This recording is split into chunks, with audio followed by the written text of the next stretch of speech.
Hello बच्चों, स्वागत है आपका अपने चैनल द CRS टेक पर।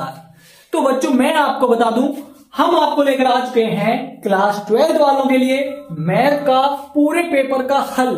तो अगर बच्चों आपको इस पेपर से 60 अंक पक्के करने हैं तो आज की वीडियो मिस मत करना बिल्कुल भी, क्योंकि मैं आपको दिखाने वाला हूं ये 60 नंबर और ये प्रश्न जो महत्वपूर्ण है वो कौन कौन से हैं। तो जो भी आपने पहला क्वेश्चन आपने स्क्रीन पर देख भी लिया होगा और आगे आने वाले भी देखना कितने मोस्ट इंपोर्टेंट क्वेश्चन है। तो बच्चों मेरी मान लो 1 महीना मेहनत कर लो, आपका स्कोर कहीं नहीं गया, आपके पास में आपके हाथ में है। टेंशन मत लो बिल्कुल भी। अगर आपने ये सोच रखा है कि हमने पूरे साल मैथ का ट्यूशन नहीं पढ़ा है या फिर बिल्कुल मैथ का पहला चैप्टर भी खोल के नहीं देखा है, तो टेंशन मत लो, क्योंकि मैं खड़ा हूं यहां पर। बच्चों मैं आपको वही प्रश्न कराऊंगा जो कि आपके बोर्ड एग्जाम में यानी 2025 के बोर्ड एग्जाम में आपको ये देखने को मिलेंगे।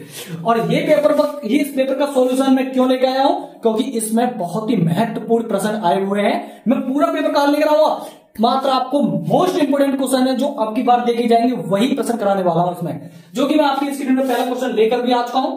तो ये आपने देख भी लिया होगा, बहुत ही महत्वपूर्ण प्रश्न है। और ऐसे ही आगे भी मैं आपको दिखाने वाला हूं कौन कौन से इसका महत्वपूर्ण क्वेश्चन इस पेपर में छुपे हुए हैं। तो चलिए बच्चों स्टार्ट करते हैं आज की वीडियो का पहला क्वेश्चन, जो कि आपकी स्क्रीन पे आपको दिखाई दे रहा होगा। तो पहले बच्चों आप खुद सॉल्व कीजिए, क्योंकि देखना चाहता है बेटा हम कि आपकी तैयारी कितनी अच्छी चल रही है इस टाइम। और जिन बच्चों पर नहीं आते हैं उसके बाद मेरे साथ साथ इसे हल कीजिए और समझना मैं आपको बहुत ही बारीक से समझाने वाला हूं। तो चलिए फिर शुरू करते हैं आज की वीडियो का पहला प्रश्न। तो पेपर रख देते हैं साइड में और करते हैं इसका सॉल्यूशन। तो बच्चों ये कह रहा है डेरिवेशन से आया हुआ ये सवाल है। तो y बराबर दे रखा है अंडर रूट में sin x प्लस फिर अंडर रूट में sin x फिर प्लस अंडर रूट में sin x plus dot dot dot ऐसा चल रहा है इनफाइनाइट तक। तो हमें ये सिद्ध करना है कि ये होता है इसका डेरिवेशन। चलिए भैया दिखाते हैं इसका डेरिवेशन। अच्छा इसमें एक बात याद रखनी है आपको, क्या कि एक पहले साइन के बाद प्लस के बाद जितने भी साइन आ रहे हैं रूट में उसको हम बाई मान लेते हैं। तो बस कितना काम करना, बाई का डेरिवेशन कर देंगे हो जाएगा काम हमारा।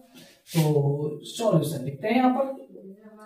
तो y बराबर अंडर रूट में, जब भी ऐसे प्रश्न आते हैं बच्चों ऐसे ही हल करते हैं, चाहे वो संख्याओं को हल करना हो बिल्कुल ऐसे ही किया जाता है, टेंशन मत लो बिल्कुल। तो sin x, और जहां आपको समझ में नहीं आए तो बच्चों मेरे को जरूर बताना कमेंट बॉक्स में, क्योंकि मैं आपको दोबारा बताऊंगा, क्योंकि मैं चाहता हूं कि आप यहां से सीख कर जाओ और पेपर में ये प्रश्न छोड़कर नहीं आओ। तो इसीलिए मुझे कमेंट करना जरूर। और प्लस अब मैं इस वाले चीजों को मैं क्या करूंगा भैया, बाई मान लूंगा टोटल कि ये y है। लो जी, तो मैं इससे रूट को थोड़ा सा कम कर दूं। बताओ बच्चों साइन के बाद जो प्लस है उसके बाद जितने भी अंडर रूट आ रहे हैं उसको हम बाई मान लेते हैं। इसके बाद हम दोनों ओर कर देते हैं स्क्वायर। तो यहां लिख दो कि दोनों ओर वर्ग करने पर। अच्छा बच्चों एक बात याद रखना, क्या अगर आप हिंदी में लिख रहे हो तो स्केल मत चढ़ाना, अगर आप दोनों स्केल चढ़ा रहे हो तो हिंदी में मत लिखना, क्योंकि आप आ चुके हैं 12th में, आप माध्यमिक के बच्चे नहीं हो। तो चलिए फिर, तो ये हो जाएगा y स्क्वायर, डायरेक्ट करेंगे और इसका रूट हट जाएगा तो ये बचेगा sin x प्लस का y। इसके बाद हम क्या करने वाले हैं, डिफरेंशियल करने वाले हैं। और क्या करेंगे भैया इसके अलावा, तो हम differential with respect to x, यानी x के सापेक्ष अवकलन करने पर। तो ये पहले घात का करेंगे तो घात का हो जाता है बच्चों 2y, और y का अलग से करेंगे क्योंकि x के सापेक्ष कर रहे हैं इस वजह से। तो y का हो जाएगा dy अपॉन dx बराबर sin x का होता है cos x, सभी जानते होंगे फॉर्मूला। और y का अभी बताया मैंने x के सापेक्ष कर रहे हैं इसलिए dy अपॉन dx। अब dy अपॉन dx को पक्षांतर कर लो भाई साहब जल्दी, और वो भी क्योंकि ये नंबर नहीं खोने आपको, तो माइनस में आ जाएगा। बताओ बच्चों इसके बाद इधर की साइड में क्या बचा, cos x। यहां से आपको क्या कॉमन दिखाई दे रहा है, dy अपॉन dx कॉमन दिखाई दे रहा है।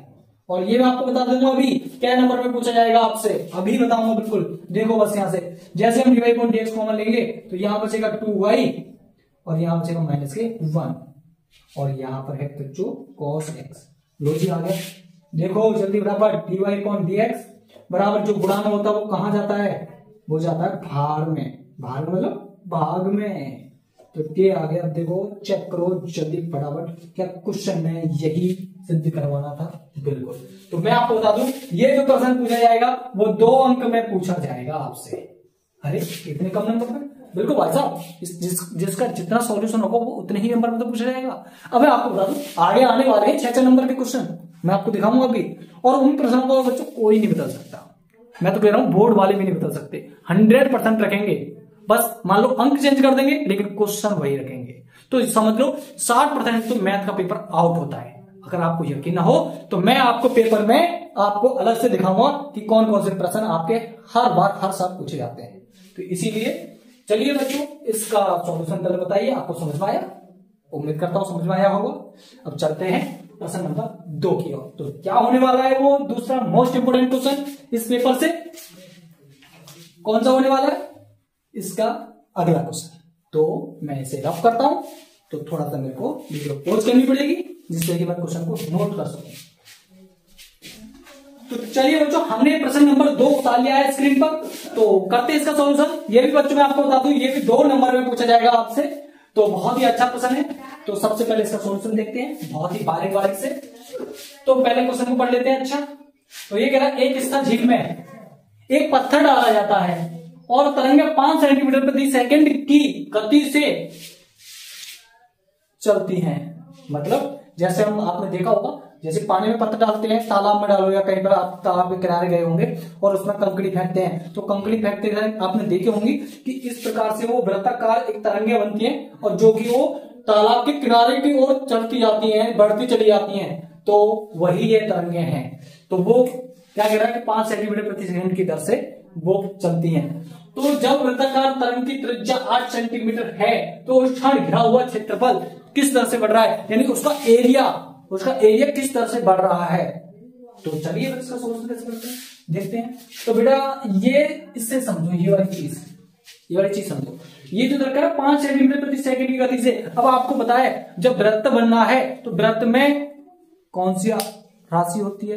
त्रिज्या होती है। त्रिज्या के अलावा कुछ होता है? नहीं होता। तो जो त्रिज्या है, त्रिज्या का मात्रक सेंटीमीटर है। पहचान बता रहा हूं मैं आपको, एक बार में पहचान लोगे कि क्या लिख रहा है। तो यानी त्रिज्या क्या होती है? सेंटीमीटर में होती है या मीटर में होती है? तो यहां सेंटीमीटर है दरक का मात्रक। तो इसका मतलब त्रिज्या बढ़ रही है किस दर से? समय के अनुसार, यानी सेकंड, यानी 5 सेंटीमीटर प्रति सेकंड। तो यानी ये जो दे रखा है बच्चों, ये दे रखा है dr/dt। कैसे पता चला? ऊपर त्रिज्या का मात्रक, नीचे समय का मात्रक, और बदल रहा है तो इसका मतलब dr/dt। तो ये कितना दे रखा है? 5 सेंटीमीटर प्रति सेकंड। अब उसके बाद जब वृत्ताकार की तरंगे की त्रिज्या भी दे रखी है भाई साहब, r बराबर 8 सेंटीमीटर। तो उस क्षण घिरा हुआ क्षेत्रफल ज्ञात कीजिए किस दर से बढ़ रहा है। तो यानी dA/dt, क्योंकि वो भैया समय के अनुसार ही तो बदलेगा। क्षेत्रफल हो या त्रिज्या हो, समय के अनुसार ही बदलेगी ना उसमें। तो यानी dA/dt पूछा है, कुछ नहीं है, सिंपल सा फॉर्मूला है, उससे हो जाएगा। लोग इसमें क्षेत्रफल पूछा है। क्षेत्रफल कितना क्या होता है? वृत्त का क्षेत्रफल भैया पाई आर स्क्वायर होता है, जिसे हम ऐसे नोट करते हैं। बताओ पाई आर स्क्वायर। तो इसका डिफरेंशियल कर देना है, जब तो निकलेगा dA/dt। तो यहाँ डिफरेंशियल करेंगे वो भी किसके सापेक्ष? समय के सापेक्ष। Differential with respect to t। एक हो जाएगा dA/dt और पाई भैया कांस्टेंट है, ये तो आगे कूद के आ जाता है। और r का मान 8 दे रखा है, डिफरेंशियल कर रहे हैं, r का मान लगा देना।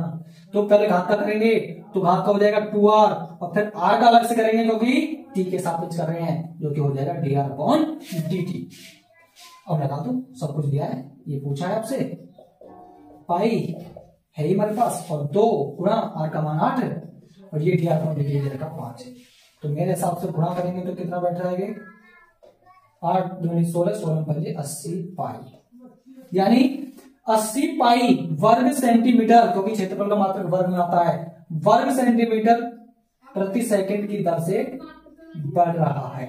प्लस का आ रहा है तो बढ़ रहा है, माइनस का है तो घट रहा है, ये ध्यान रखना बच्चों। चलते हैं अगले प्रश्न नंबर 3 की ओर। मोस्ट इंपोर्टेंट क्वेश्चन आने वाला है बच्चों।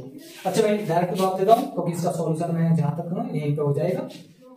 तो प्रश्न नंबर 3 है बच्चों इंटीग्रेशन नहीं, डेरिवेशन करते हैं पहले, इंटीग्रेशन में बात कर लेंगे। अवकल समीकरण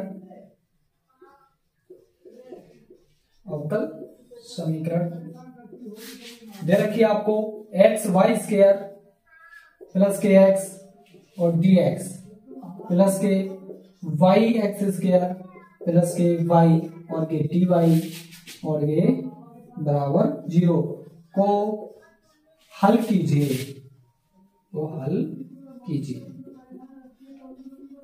देखो बच्चों ये भी बहुत मोस्ट इंपोर्टेंट क्वेश्चन है। तो चलिए इसका सॉल्यूशन देखते हैं। सबसे पहले आपको एक क्वेश्चन में से इस प्रश्न को ताल लेना है।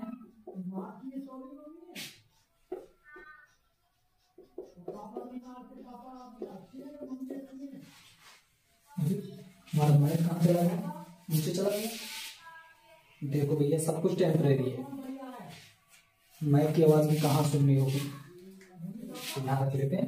तो ये है y और ये dy बराबर 0।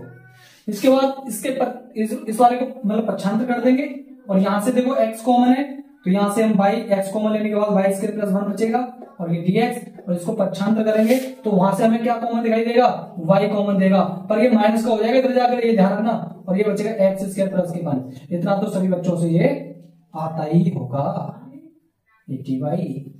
बताओ बच्चों, इसको मैंने पक्षांतर किया, पक्षांतर करने के बाद यहां से मैंने y कॉमन ले लिया बस होंगे। अब यहां से बच्चों x के सापेक्ष x वाले पद y के सापेक्ष y वाले तरफ लेके चलेंगे बस, और क्या करेंगे। तो यहां से dx है तो भैया x तो नहीं रखेंगे और ये x वाला गुणा में है, ये जाएगा भाग में, x स्क्वायर प्लस और ये dx और बराबर माइनस y है इधर को, और ये जो गुणा में है y वाला पद इसे भाग में लेके जाएंगे तो ये हो जाएगा इस प्रकार, और dy हमारे पास है। अब दोनों ले लेंगे इंटीग्रेशन, अब बच्चों इंटीग्रेशन इस वाले को t मानेंगे, इस वाले को t मानेंगे बच्चों। तो देखो मैं दिखाता हूं साइड में कि भैया एक्स स्क्वायर प्लस 1 को अगर हम t मानेंगे तो देखो क्या हो जाएगा, लेट करते हैं ना, तो 2x, अच्छा डिफरेंशियल यहां ध्यान रखना t के सापेक्ष करते हैं, differential with respect to t, तो 2x प्लस x का अलग से करेंगे तो dx अपॉन dt, और 1 का कितना हो जाएगा 0 और t का हो जाएगा 1। तो यहां से dx की जो वैल्यू आएगी ना वो आ जाएगी dt बट्टे 2x। मैं आपको ये दिखाने वाला हूं, ऐसे ही अगला वाला करेंगे, अगला वाला मानेंगे तो वो आ जाएगी dt बट्टे 2y बस। तो यहां डायरेक्ट मैं करूंगा तो फिर ये x से x कट जाएगा, देखो dx का मान रखने पर यहां पर, तो x से x करने पर केवल बचेगा 1/2 और 1/2 में बाहर ले लूंगा तो ये इस प्रकार से हो जाएगा बच्चों, और ये बचा 1/t क्योंकि इसको t माना था, और ये dt। बताओ बच्चों ये वाली कहानी यहां से समझ में आई। अब उसके बाद जैसे इसे क्या वैसे बिल्कुल सेम है, वहां पाई है बस, तो ये माइनस तो बाहर निकल के आ जाती है और ये इंटीग्रेशन हो जाएगा 1/t और ये dt। अच्छा ये कैसे पता चलेगा कि ये कौन सी t है वो कौन सी t है, मत काट दो। तो इस वजह से आपको क्या करना है कि भैया ये t1 लिख देना, इसे t2 लिख देना, इससे पता पड़ जाएगा। अब इसके बाद मैं आपको बता दूं 1/2, अरे यहां से 1/2 आएगा ना, बिल्कुल 2 से 2 कट जाएगा यहाँ पे, तो यहां से बचेगा केवल 1/t1 का इंटीग्रेशन होता है log t1 बराबर, तो यहाँ पे भी बताओ बच्चों, यहाँ पे भी कितना हो जाएगा log t2, क्योंकि 1/x का होता है log x प्लस के log c। अगर यहाँ दोनों log आ रहे हैं तो वहां कांस्टेंट में भी log ही लगाना है, ये विषय का ध्यान रखना पड़ेगा। अच्छा तो इसके बाद चलते हैं, t का मान रख देते हैं, सो ये हमारा सॉल्व हो गया। थोड़ा सा मैं इसको क्या करूं, थोड़ा सा हम कर लेता हूं यहां से, ये भी आपको ये समझ में आएगा।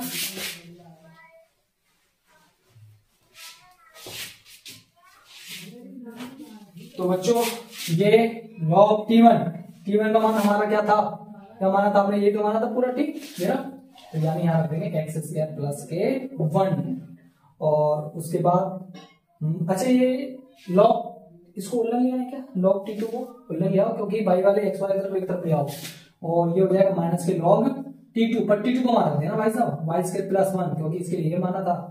उसके बाद हमारे पास बचा ये log c। अब ये ध्यान रखना जो माइनस में होता है वो बहुत अच्छी तरह से जानते हो, वो भाग में जाता है log की प्रॉपर्टी से। और ये log c। अब यहां से log कट जाएगा तो ये बचेगा x स्क्वायर प्लस 1 और ये y स्क्वायर प्लस 1 बराबर के c। ये इस क्वेश्चन का सॉल्यूशन हो गया अवकल समीकरण का। ये आपसे दो नंबर में ये प्रश्न आपसे पूछे जाएंगे, मैं आपको बता रहा हूं, इन प्रश्नों से बाहर नहीं जाएंगे। अभी तो मैं आपको 2 नंबर के प्रश्न लेकर आया हूं, तो ये 2 4 2 6 नंबर यहां से आपके पक्के हुए।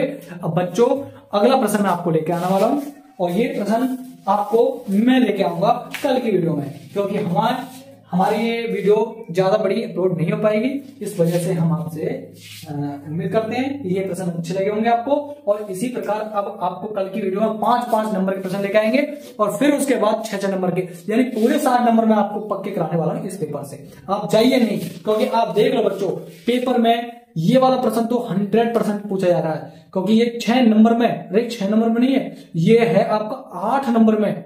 और देखो ये भी बिल्कुल सेम प्रश्न, देखो आपको मैं नजदीक से दिखाता हूं।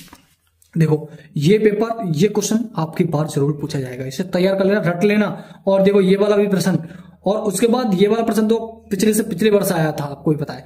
और देखो ना, ये आप भी विधि से ना हल करना, ये 8 नंबर में पूछता हर बार, तो क्या ये हर बार नहीं आता? बिल्कुल, यानी आपका जो पेपर है ना वो पूरा आउट है, पूरा तो नहीं कह सकते पर 60-70 नंबर का तो पूरा आउट है। और वो आउट कहां है, मैं आपको खुद यहां आउट करके दिखाऊंगा। तो बने रहिए हमारे चैनल के साथ, कल को मिलते हैं। अगर बच्चों, अगर आप वीडियो को लाइक करोगे, शेयर करोगे, तो मैं आपसे वादा करता हूं एक ही वीडियो में इस पेपर का पूरा सॉल्यूशन मैं आपको करा दूंगा।